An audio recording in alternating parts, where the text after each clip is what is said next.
श्री गणेशाय नमः श्री सीतारामचंद्राभ्याय नमः जय जयाजी पद्माक्षी रमणा जय जयाजी मूलमर्दना जय जय अविद्या विप्रधाना करुणा गणा तुझ नमो तू भक्ताचा सहकारी विजय करसी पृथ्वीवरी परी किंचित अभिमान अंतरी पावता जानवी सीतया ते जय जय निराभिमाने वदती तुझ तयाशी तात्काळ तारीसी सहज लीला धारी रघुराज राम रूपे करुणी आसो मागिला ध्यायी कथन लव पडला मूर्छायमान आता एक सावधान कुळील कथा रसाळ कथेचं अनुसंधान आतापर्यंत लवाने एकट्याने युद्ध केलं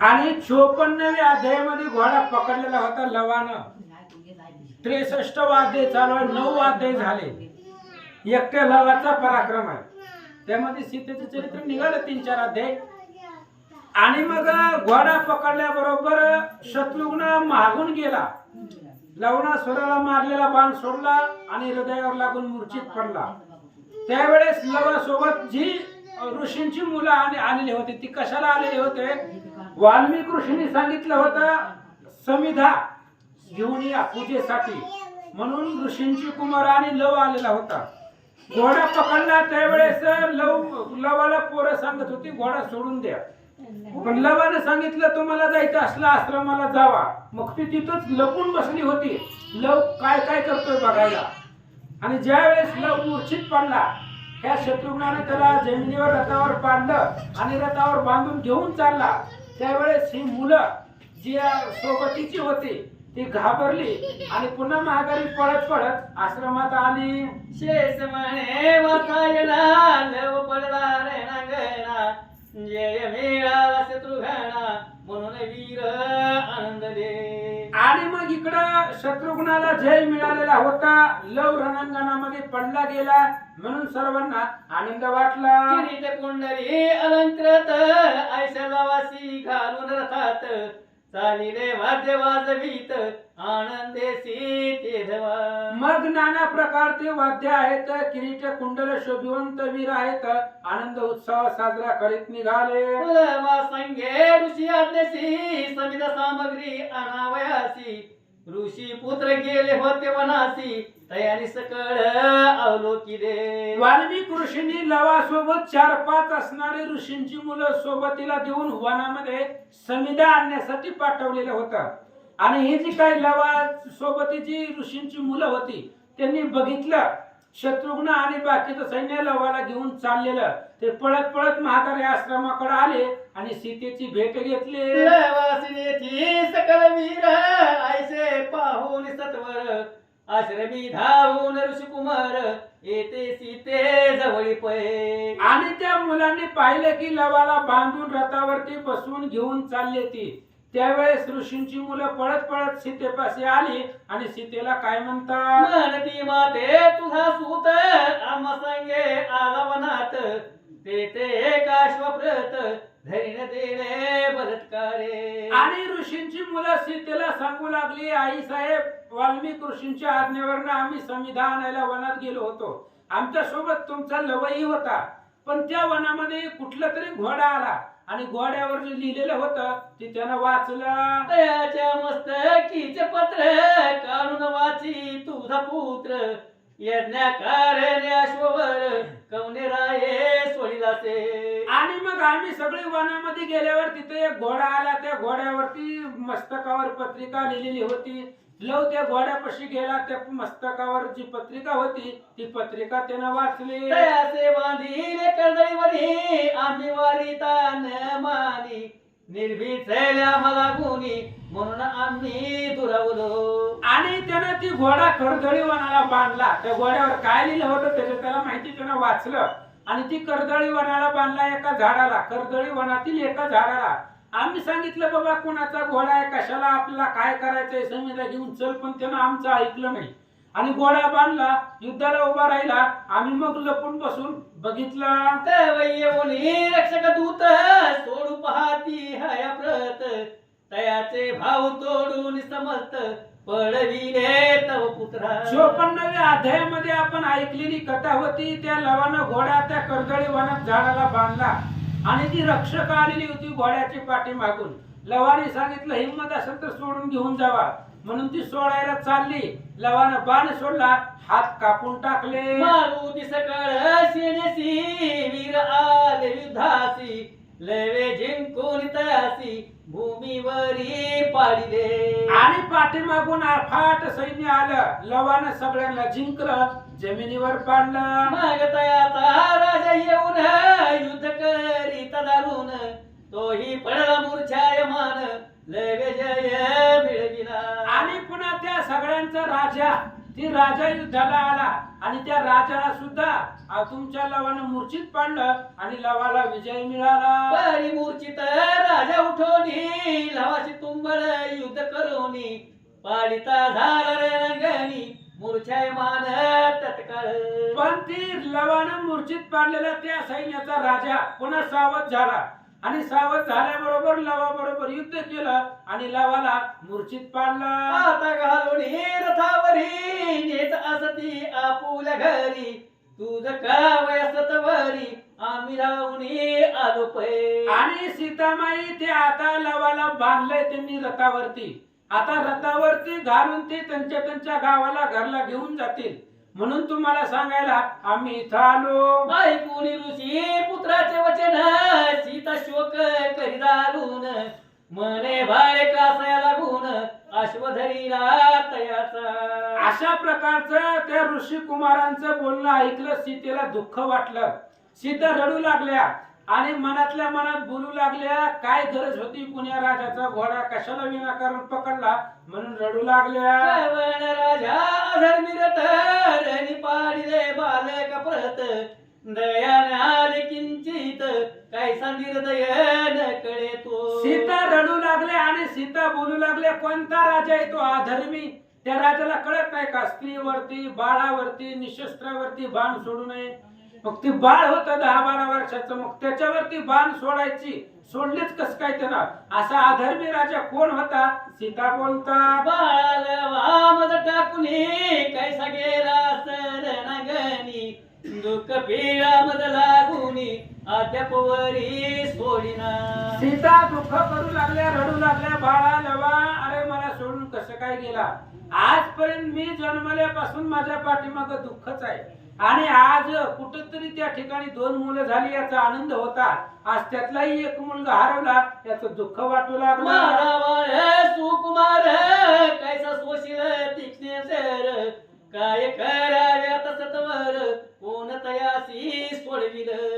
सीता बोलू लागल्या माझा बाळ सुकुमार आहे. लव लहान होता 10 वर्षाचं 12 वर्षाचं लेकरू आणि त्या राजांचं एवढे कठोर बाण तो कसा सहन करील. आता त्या लवाला घेऊन चालले त्याला कोण सोडविल. सीता माता बोलतात जरी कुश असता बळी तरी धावता एकाळी कैसे प्रार्थन विचित बळी न सोडी अजूनी अम्मसी. जर कुश इथं असता आता जर आश्रमामध्ये माझ्यापाशी जर कुश असता तर आताच्या आता जाऊन कुशानं त्या सगळ्या सैन्याला मारलं असतं आणि लवाला सोडवलं असतं. पण काय करावं कुश पण जवळ नाही. माझ्या बाळाशी नाही रथ कैसे युद्ध केले तेत काय झाले असेल गत न कळे दुःख तयाचे. सीता माता रडू लागल्या माझ्या लेकराला रथ नाही माझ्या बाळाला रथ नाही. पायानं चालत गेलेला होता तो आणि ते राजे सगळे रथावरती बसून आले असतील मग माझ्या लेकरानं कसं त्यांच्या बरोबर युद्ध केलं काय रणांगणावरती झालंय काही कळना. लवा तुमच्या योगे करून राम विरह विसरे पूर्ण कैसा गेला समज टाकून येई धावून झडकरी. आणि सीता माता बोलू लागले लवा अरे तुम्हा 2 लेकरांमुळे मी सुखी आहे. त्या रामचंद्राच्या विरहाचं नवऱ्याच्या विरहाचं दुःख मी तुम्हाला बघून विसरलं आणि तुम्हाला बघून एवढा आनंद प्राप्त झाला होता. सीता माता बोलतात सेना पर्याठवून सीता करी घोर रुदन देव कुश उज्जैनी होऊन आला ऋषी समवेत.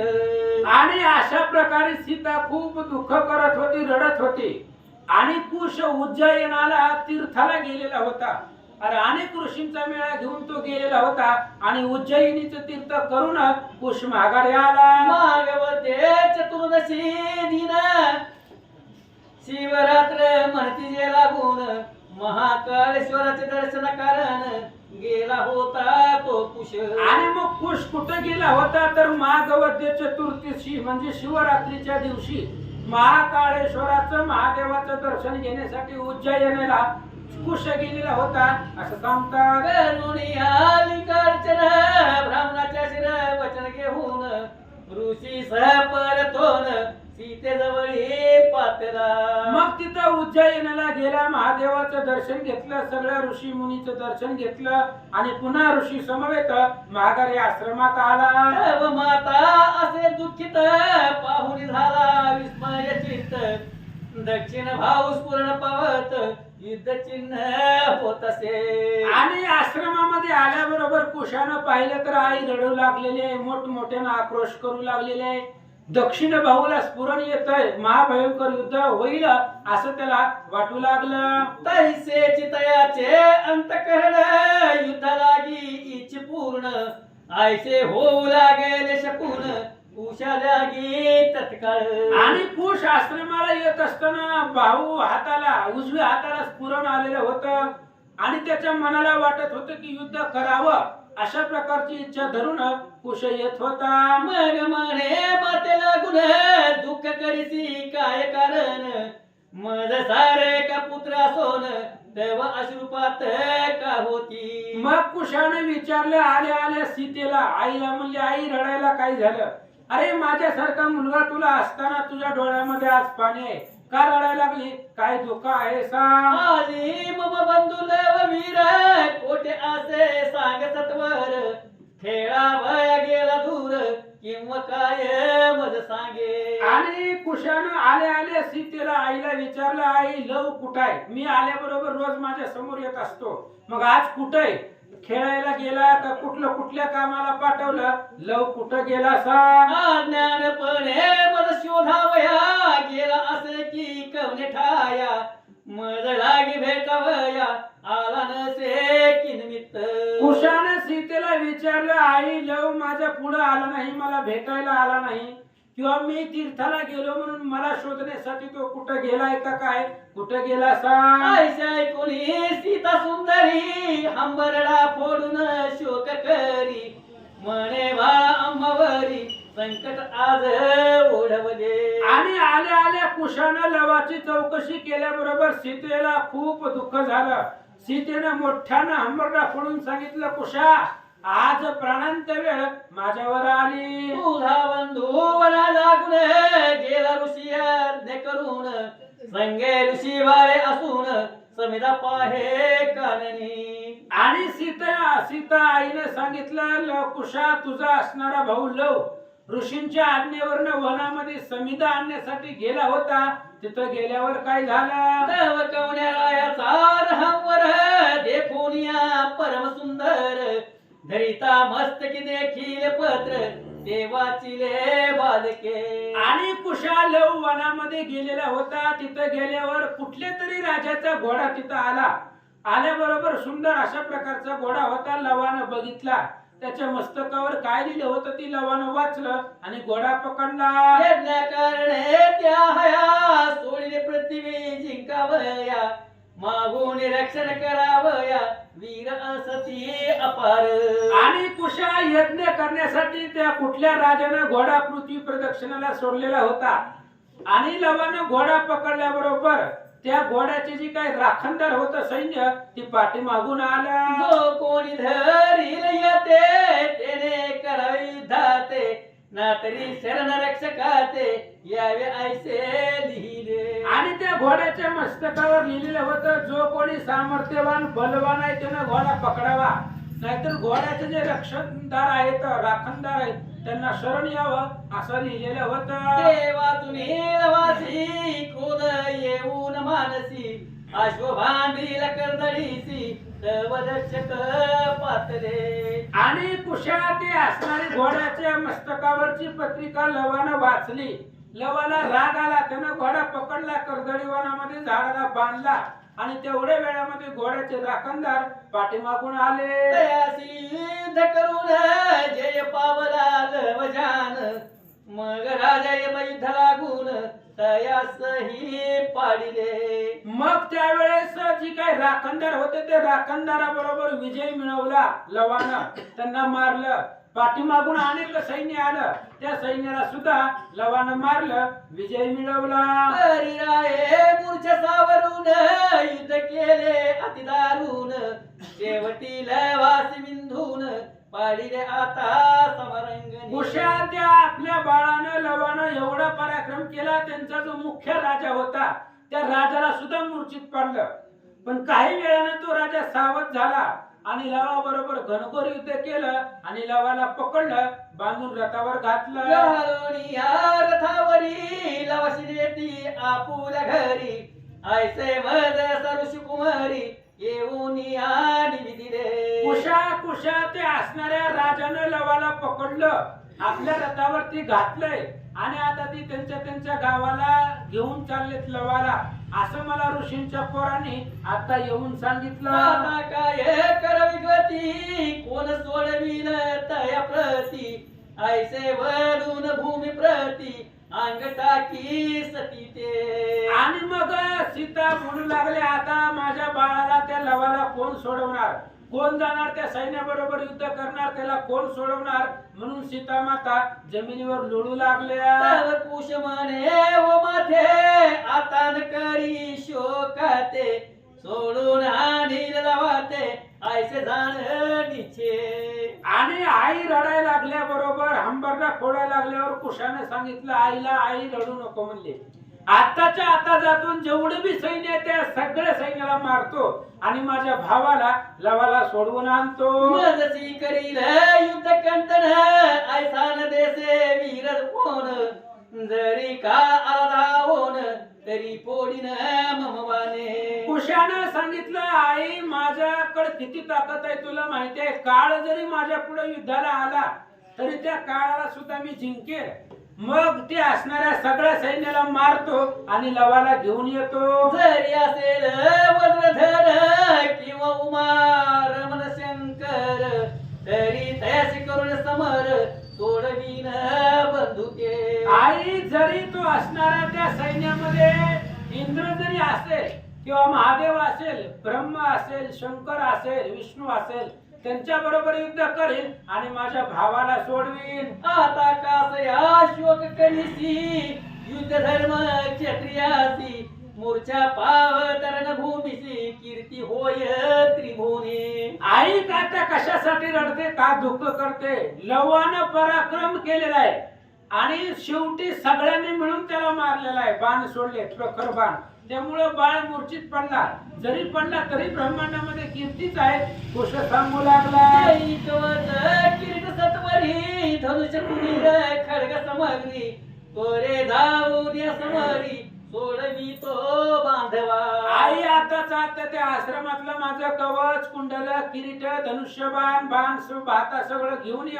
आताच्या आता जातो, लवाला सोडवून आणतो. माते जरी मी तया लागून सोडून ना परतोन तरी तो पायाची आण सत्य सत्य त्रिवाच्या. कुशाने सांगितलं आई मी जर माझ्या भावाला लवाला जर सोडून आणणारच आहे, तुझ्या पायाची शपथ घेऊन सांगतो की लवाला सुखरूप माघारी घेऊन येतो. ऐसे ऐकून कुशवचन सीतेसी धीर आला पूर्ण मग अयोध्ये तयासी येऊन मने सर्वदा जय असो. आणि कुशाचं प्रतापाचं बोलणं ऐकलं. सीतेला आनंद वाटला. सीता आतमध्ये गेल्या, त्याचं कवच, कुंडल, किरीट, जे काही धनुष्यबाण आहे सगळं हाता आणलं आणि आईनं आशीर्वाद दिला. जाऊन या त्वरित गती सोडवी आता लवा प्रती ऐसे वधून सीता सती आलिंगून आज्ञापिती. आणि सीतेनं कुशाला सांगितलं जा विजयी होऊन माघारी ये. म्हणून त्या ठिकाणी आज्ञा दिली. कुश निघाला. कुशे कवच किरीट घालून हाती घेतले धनुष गुण तैसेच खडग घेऊन तुनी रसगंधी बांधिला. कुशानं कवच घेतलं, किरीट, कुंडले घेतली, त्या ठिकाणी खडग घेतलं धनुष्य हातामध्ये घेतलं, जी काही बाण भात आहे ती भाता पाठीमाग बांधला, आईचा आशीर्वाद घेतला, निघाला. नमन करोनी मात्र चरणी वेग गेला रणांगणी देव तयासी अवलोकोनी मनती काळ दिसतो हा. आणि कुश गेला संग्रामामध्ये, जिथं कर्दळी वनामध्ये गेला. गेल्याबरोबर जी सैन्य घेऊन चाललं होतं लवाला, त्या सैन्याने पाहिलं की दुसरा ह्याच्यासारखा दुसरा आला आणि तो काळासारखा दिसू लागला. सैन्य घाबरलं. लय देखता बंधुसी तत्काळ सांडिले मूर्छासी रेती होणी उडाला भूमीसी धनुष्य बाण घेऊन या. आणि लवानं पाहिलं कुशाला, आपल्या भावाला पाहिल्याबरोबर मूर्छा संपली आणि शत्रुघ्नाच्या रथावरनं लवानं उडी मारली. जमिनीवरती आला, धनुष्यबाण घेऊन उभा राहिला. मग पूर्व दिशेच्या विरासी कुश गेला समरासी लयवे जाऊन पश्चिमेसी ठाण मांडिले पुनरपी. मग कुश आल्या आल्या पूर्व दिशेचे जे काही सैनिक होते त्या सैन्याला मारण्यासाठी ठाण मांडून उभा राहिला. लव रथावरनं उडी टाकली. पश्चिम दिशेला जे सैन्य होतं त्यांना मारू लागला. प्रखर बाण वृष्टी करून वीर पाडिले मूर्छायमान बाणी व्यापिले सकळ सैन्य पळती कित्येक सबरी होऊन.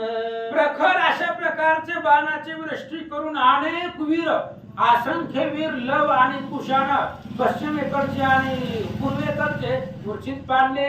इकडे कुशावर शत्रुघ्न रथी वैसून आला धावून जव निरेखी तया लागून तव तो दिसे रामापरी. आणि कुश पुन्हा कुशाबरोबर युद्ध करण्यासाठी शत्रुघ्न माघारी फिरला आणि शत्रुघ्नानं कुशाला पाहिलं, अवलोकन केलं, रामासारखा दिसू लागला. मग विचारी तयासी तोही लवा सारी कधीसती काय नाव तो पिथ्यासी कोण माता प्रसवली तुझ. आणि शत्रुघ्नानं विचारलं त्या कुशाला, नवीन पोरग लवासारखं दिसत होतं. शत्रुघ्नाने विचारलं, बाबा कोण आहे, कुठला आहे, आई वडील कोण आहेत, सांग. तुझं नाम काय असे ऋष्याश्रमी कौन मीसे राहिलेत तुम्ही कैसे हे मज निवेदी बालका. कुशाला विचारलं शत्रुघ्नानं, तुझं नाव काय, तुझ्या आईचं नाव काय. तुम्ही ब्राह्मण कुळातले नाहीत, क्षत्रिय वंशामधले आहेत. मग या ब्राह्मणाच्या आश्रमामध्ये का राहता हो, सांगा.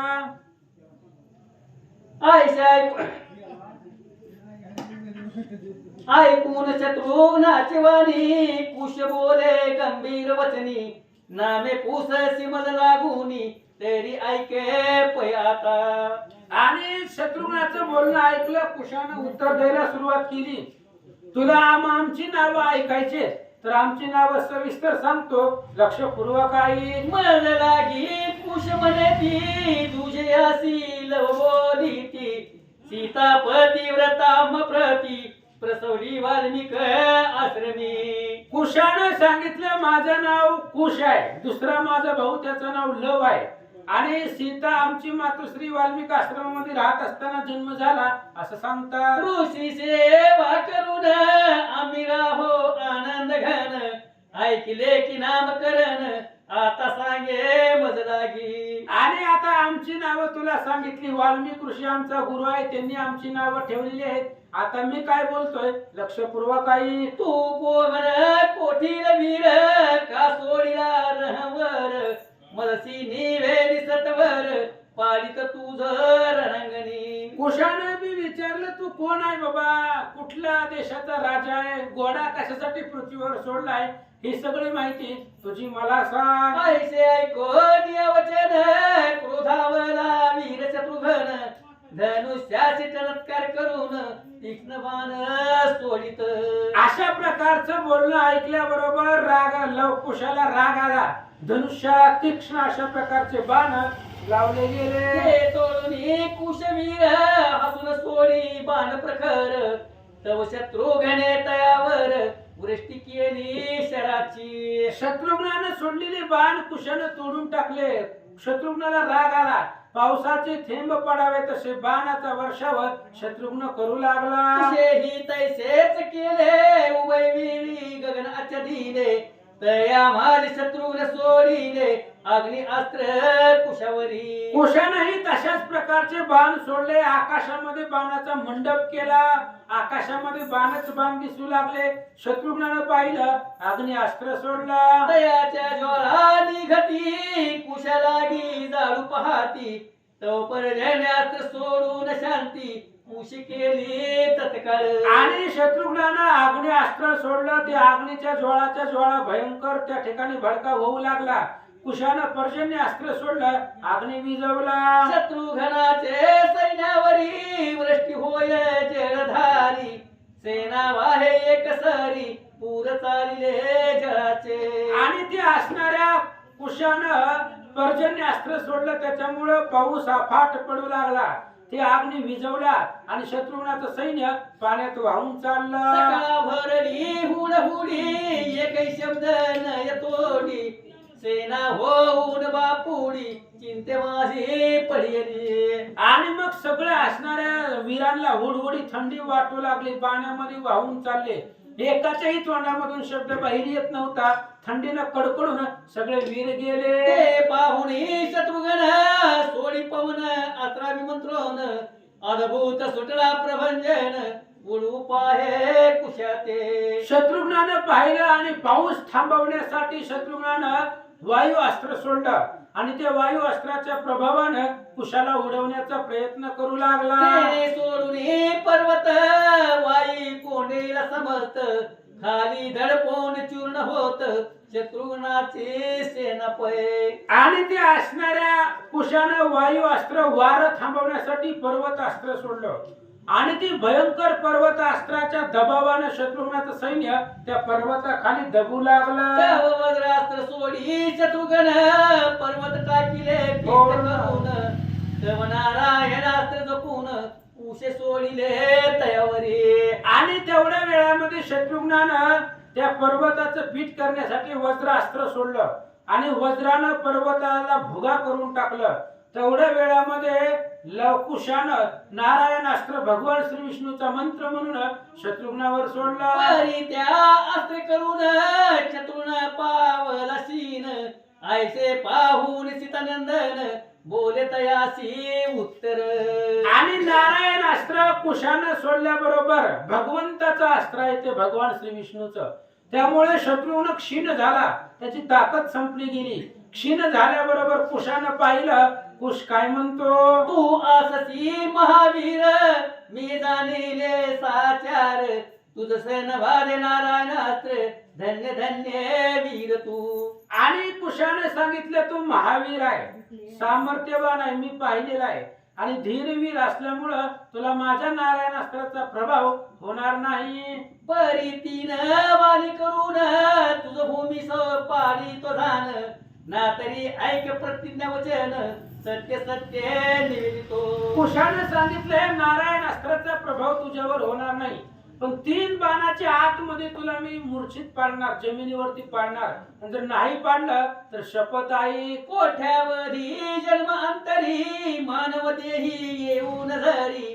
मोह पाहून सार्थक न करी तयाचे पाप मज लागे. कुशाने शपथ घेतली, कोट्यावधी जन्मामधून मानवाचा जन्म एकदाच भेटतो. आणि त्या मानवाच्या जन्माला आल्यानंतर ना जर मी माझ्या देहाचं जर सार्थक जन केलं नाही त्याचं पाप मला लागेल. आता होई सावधान सत्य करीतो प्रतिज्ञा वचन. ऐसे बोलून एक बाण धनुष्यासी योजिला. आणि आता माझा असणारा बाण सहन कर म्हणून कुशानं शपथ घेतली, प्रतिज्ञा. आणि एक प्रखर तीक्ष्ण बाण धनुष्याला लावला. तो दिसे काळा निळा परी जाऊन बैसवार धायावरी. तव शत्रुघ्न भक्त कैवारी रघुनंदन आठविला.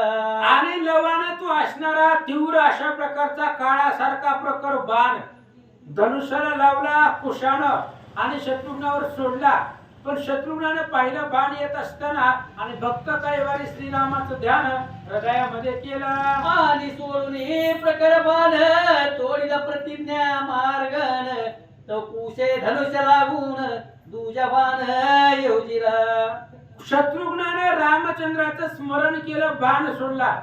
कुशाचा पहिला जो एक बाण प्रतिज्ञेचा होता तो शत्रुघ्नानं तोडून टाकला. कुशानं दुसरा बाण लावला. सोडता धनुष्यापासून जाय युद्धले ते समान, तोही तोडीता झाला शत्रुघ्न रामस्मरणे करुनिया. कुशानं प्रतिज्ञेचा दुसरा बाण सोडला. विजेसारखा तळपत तो बाण निघाला.